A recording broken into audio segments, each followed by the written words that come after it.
Eala Mania has come to Ohio.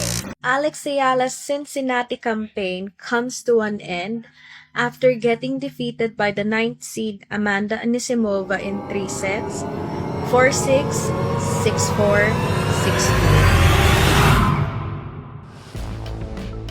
6-2. 10 break points in the first set.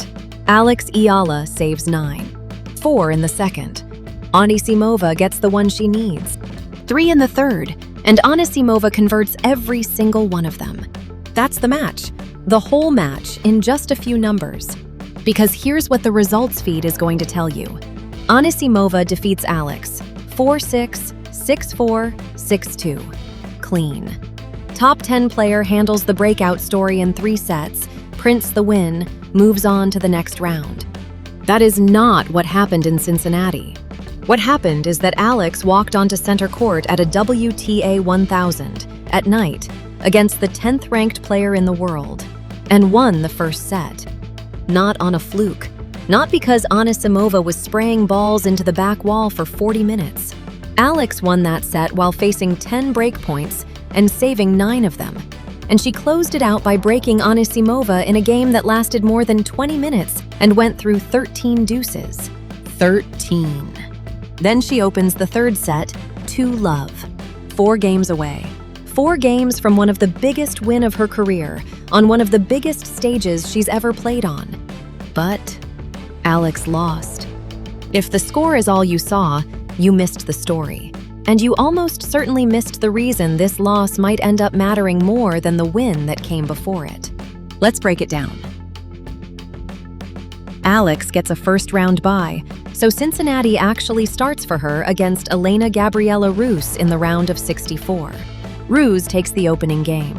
Then Alex takes the next 9. 6-1 first set, 3-love second set, 9 straight games, and none of it is Alex hanging around hoping for errors. She is dictating. She's winning the long rallies. She's putting Ruse on the run and keeping her there. Now, Ruse is dealing with an ankle problem. Eventually, she retires, with the weather having already chopped the day into pieces. 6-1, 3-love, 9 in a row. The retirement didn't rescue Alex from anything, because there was nothing to be rescued from. She had that match by the throat. Her first Cincinnati win in the book. And then, the draw hands her the examination. Amanda Anisimova, world number 10. 9th seed, American, playing in America, in front of an American crowd. Anisimova hits the ball about as hard as anybody in the sport, and she stands right on top of the baseline to return serve. She doesn't wait around for a short ball to attack. She takes your time away before you've finished your follow-through. Against most players, a rally is a negotiation. Against Anisimova, you're behind on the second shot of the point. That's the assignment. And the venue doesn't make it easier. P&G Center Court, Cincinnati's main stage. A late-night match after rain has shoved the entire schedule sideways. Everything about this is bigger than anything Alex has walked into in weeks. Bigger court, bigger crowd, bigger consequences on the ranking sheet. This is the exact situation where a young player gets wide-eyed, plays the occasion instead of the opponent, hands over a quick 6-2, 6-2, and tells reporters afterward that it was a great learning experience. But Alex walks out there and doesn't play like somebody who's grateful to be invited. Anisimova comes out trying to hit through her. That's the plan. Flatten it out, take the first strike, end points early. Alex doesn't back up. She absorbs the pace and sends it back. She changes the direction. She makes Anisimova hit one more ball, then one more after that. And you can see the frustration start to work on the American. The balls keep coming back, and the winner she thought she'd already hit is landing at her feet again. But watch the other thing happening at the exact same time. This is the whole match in miniature.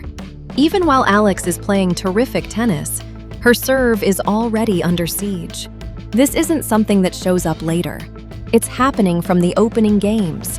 10 break points in the first set. 10. Break point, saved. Another one, saved.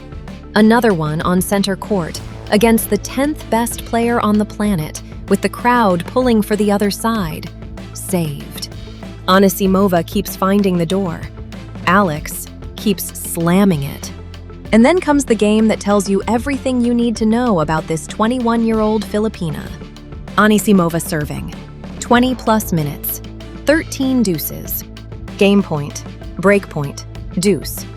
Game point, break point, deuce. Again. Again.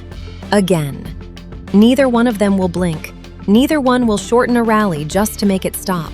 And the entire stadium slowly works out that whoever takes this game is taking the set. Alex breaks her. Not survives her, breaks her. 20 minutes of maximum pressure, absorbed and handed straight back across the net. Set 1, Alex 6-4. And now, everybody in that stadium is holding their breath. Which answers a question permanently right there. Can Alex play at this level? Not eventually. Right now, tonight, on a big court, against a top 10 opponent. The answer is yes. You just watched it. This was not an exhibition. The Cincinnati Open is a WTA 1000. That's the highest tier on the women's tour below the 4 Grand Slams. The biggest ranking points available outside the majors. Serious prize money. A field stacked with the best players in the sport. It also lands in the final stretch before the US Open, which makes it one of the last real measuring sticks before New York. That's why the top players don't simply vanish for 3 weeks to rest up. Rest matters. Nobody's arguing that. But so does rhythm. So does getting adjusted to North American hard courts. So does playing live points against somebody actively trying to dismantle your game plan. Practice can sharpen a serve. Practice can sharpen a forehand. But practice cannot manufacture this. Breakpoint, center court, packed crowd, top 10 opponent, scoreboard pressure, now execute. Playing for high stakes is the only way you can learn what you're made of. Alex had already answered the first question. Can she compete out here? Yes. She's beaten elite players. That's settled, and it's been settled for a while now. The next questions are harder. Can she do it consistently? Can she hold that level after a great opponent adjusts to her? Can she protect her serve against one of the best returners alive for 2 hours instead of 40 minutes? Before the tournament, Alex said this is what she was after. Not just matches on the schedule, matches of real substance. That's exactly what Cincinnati gave her. Now here are the numbers that run the entire night. Across 3 sets, Alex faced 17 breakpoints. Anisimova faced 7, 17-7. One player spent the evening defending her serve. The other one spent it hunting. And the set-by-set breakdown is even louder. First set, 10 breakpoints against Alex. Anisimova converts 1. Alex escapes 9 times and wins the set anyway.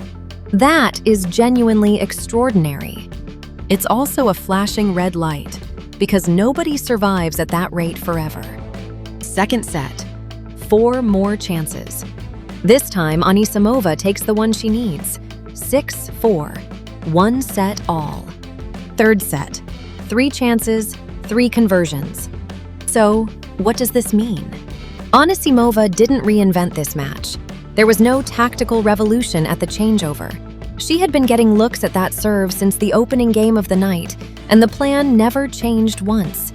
Attack the return, make Alex play from behind on her own serve, keep knocking. She just stopped letting the chances get away from her. And the second the balance tipped, it went in a hurry. 2-love Alex, then 2-1, then 2-2, then 2-3, 2-4, 2-5. Match. 6 straight games. 6-2. That's the difference between top 10 and everybody else, and it's not what people think it is. It isn't domination. Anisimova lost the first set and trailed in the third. It's that she stayed at that door and kept knocking until it opened, and the instant it opened, she took the entire house. Which brings us to the moment Alex's team is going to freeze frame and study for a week. Third set, 2-love, ball in her hand. That's the moment. The upset is alive, the crowd has gone quiet, and the job is to make the favorite feel the scoreboard. Turn 2-love into 3-love, and put Anisimova in that chair at the changeover doing math in her head she doesn't want to do. Instead, 2-1, then 2-2, and the match never comes back.